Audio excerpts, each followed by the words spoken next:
Alicia Lundy, Communications 103, Persuasive Speech. I would like for everybody to imagine something for me. You wake up in the morning to a beautiful day and you think, what am I going to do today? Maybe I'll go shopping, straighten up the house, watch TV. You have a choice in what you do.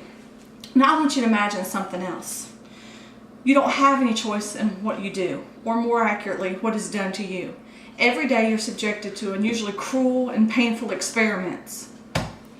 This is what happens every day to animals, millions and millions of animals in the United States. All in the name of animal testing.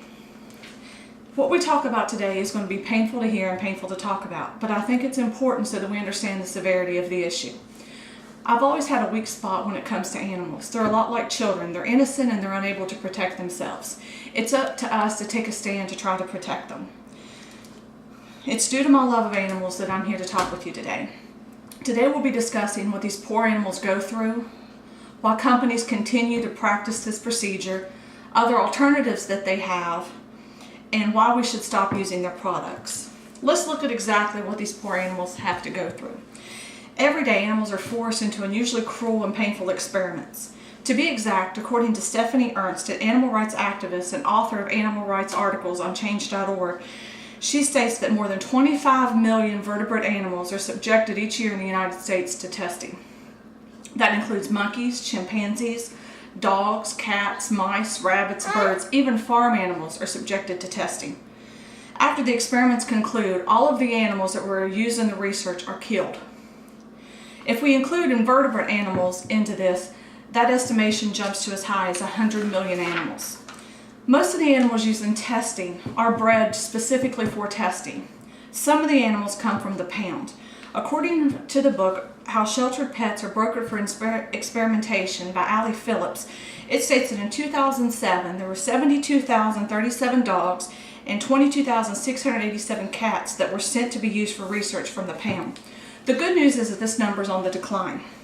In preparing for my research, I found that most people were not aware that animal testing is still done. It's a common misconception that groups such as the People for Ethical Treatment of Animals, known as PETA, and the American Society for Prevention of Cruelty to Animals, better known as ASPCA, have been able to outlaw such archaic practices.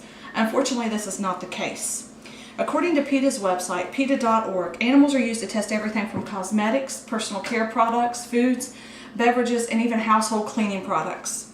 Another area that animals are used is universities and hospitals and medical testing. Here's where it gets uncomfortable.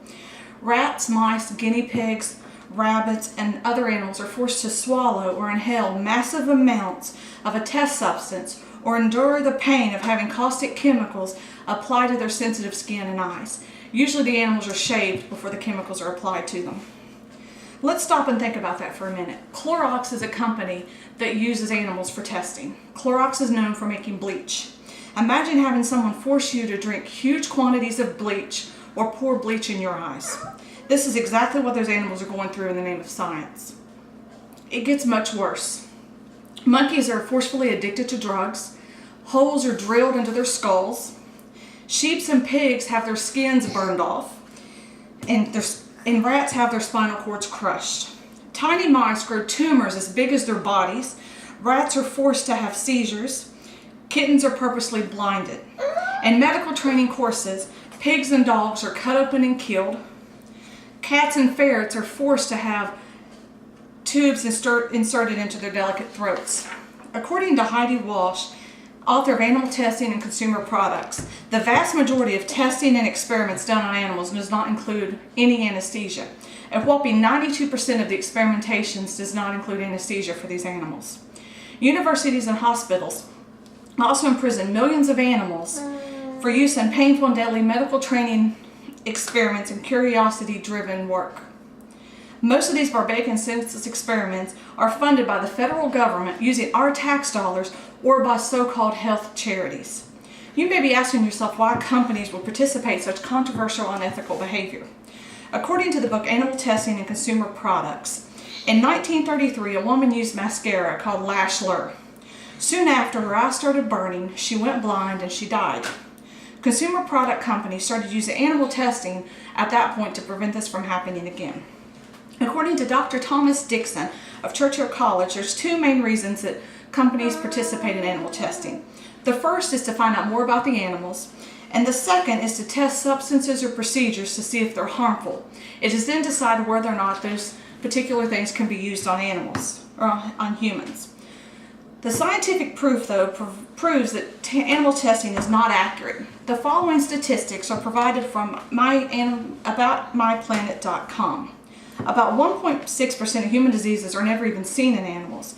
Accuracy in animal testing is less than 5% accurate. In all actuality, animal testing has caused problems. 88% of stillbirths of children due to drugs were drugs that were supposed to be safe in animal testing. Cornea transplants were delayed by 90 years. Blood transfusions were delayed by 200 years, all due to the results of animal studies. Ironically enough, even if a product does have negative impact on the animal, such as causing the animal to go blind, it can still be marketed to you. Doesn't that defeat the whole purpose of animal testing? Animal testing can currently be replaced by 450 different types of other methods. The other methods that don't use animals are cheaper, faster, and more accurate than the animal testings that are used now. Even though modern and effective alternatives are available, that doesn't stop millions of animals still being subjected to cruel and unusual punishment due to the name of animal testing. These alternative options are readily available. There's certain different options available. For example, human cell cultures, tissue samples, and artificial human skin and eyes mimic the body's natural properties. Also, there's computer programs that use virtual organs that are accurate models of the human body. Animal experimenters want us to believe that if we stop using animal testing, disease would run rampant and millions of people would die. That's not the case. Studies published in prestigious medical journals have shown time and time again that animal experimentation is often wasting lives, both animal and human, and precious resource by trying to infect animals with diseases they would never get in the first place. Fortunately, a wealth of cutting-edge information has shown a promising future for the animal's health. According to animalport.com, an animal's response to a drug test can be different than a human's.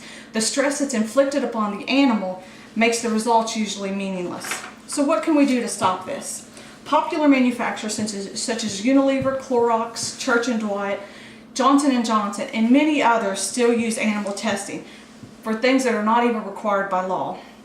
Charities such as the American Cancer Society, the Muscular Dystrophy Association, and the March of Dimes are wasting our precious donation dollars on cruel experiments instead of spending their money on promising human-based research.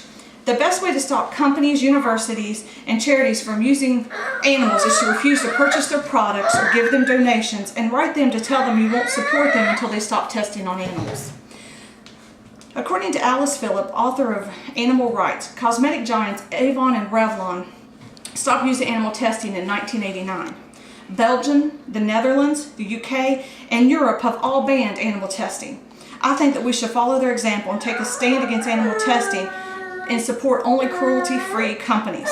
According to animaltestingfacts.com, there's been a 40% decrease in the number of animals used in testing since 1968. You can also find out which of your favorite charities are cruelty-free by going to PETA.org and getting a copy of their free cruelty-free shopping guide. Or you can search their online database that will give you companies that do and do not participate in animal testing. You can also see which charities conduct humane research at humaneseal.org. I do not think it's ethical or even practical for us to test on animals. It's a barbaric practice, and we as civilized people need to do all we can to stop it. That's why I beg of you to think about it and boycott companies that still use animals in their products. If you feel the same way that I do, you could take it a step further and again go to PETA.org and sign their pledge to be cruelty-free. There is also information there on how to take a stand against animal testing. We are better than this.